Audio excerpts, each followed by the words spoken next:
you so much for coming out. Give yourselves a big round of applause. For those of you who don't know, my name is Joyce Littell. It's such a pleasure being here. The history of Passion and Poetry, it actually started for 19 years here in Atlanta. I was the host of the #1 evening show called The Quiet Storm on V103. And one of the things that was very important to me, as well as the program manager of the station, was always keeping yourself in front of your audience and always coming up with ideas and ways in which you can entertain your audience. And because I was host of The Quiet Storm, which is an evening show and everybody is in a relaxed, romantic love mood, I wanted to do something that was centered around what the show is each and every day. And then I knew Valentine's was coming up. So I came up with this idea of putting on this show, Passion and Poetry, and how it turned into Passion and Poetry. Every Thursday night on The Quiet Storm, I hosted a feature on the show called Poetic Moments Live.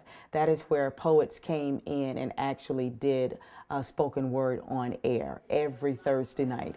We had local poets, we had poets that had traveled all over the country who heard about the show and how popular it was, and they would want to come on the show. So being the type of person that I am, always trying to be a visionary and knowing what was expected of me as a premier personality at this station, I came up with Passion and Poetry because Valentine's was coming up. I needed something to do to put me in front of my listeners, in front of my audience.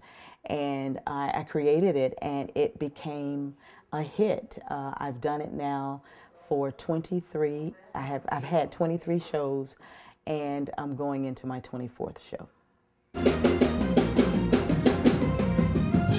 The process of planning Passion and Poetry is, at this point, a pretty easy process because I've done it so many times, and the people that have worked with me on this show are still some of the same people. So their roles and responsibilities haven't changed. They know what to do, they know how to do it, and they know when to do it. The day of the show is not as hectic as it is time-consuming. We have load-in time, which is early in the morning. We have the Marty Williams, who comes to decorate the stage. Then the band, load-in time, they have a specific time in which they come and do their load-in. Once they do their load-in and all of their instruments and all of that stuff is tweaked from the sound guy from center stage, then we do sound check.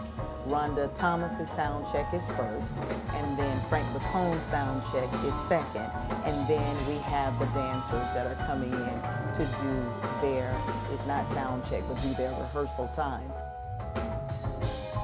Then we have a meet time in which all talent, all staff, all participants of the production, we all come together and we do a prayer. We do a let's get it started type of chant going on, and then we're ready for the show.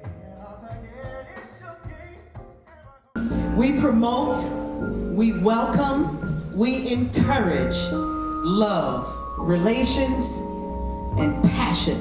But it's cool.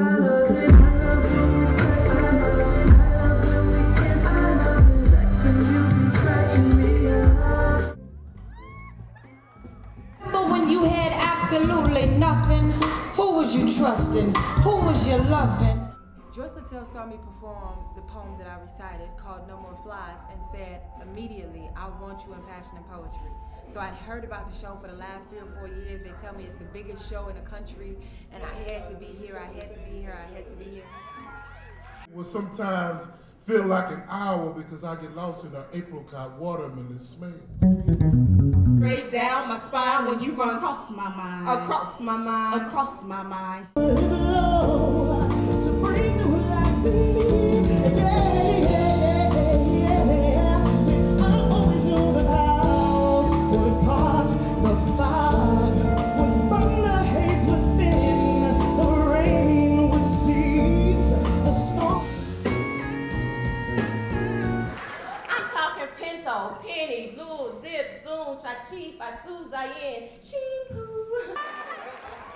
can barely wade in the sea, while I know how to part that sea with staff. Take you back to promised land. This is gonna be the way that he remembers me for life. Remind him of all the reasons he chose me to be the wife.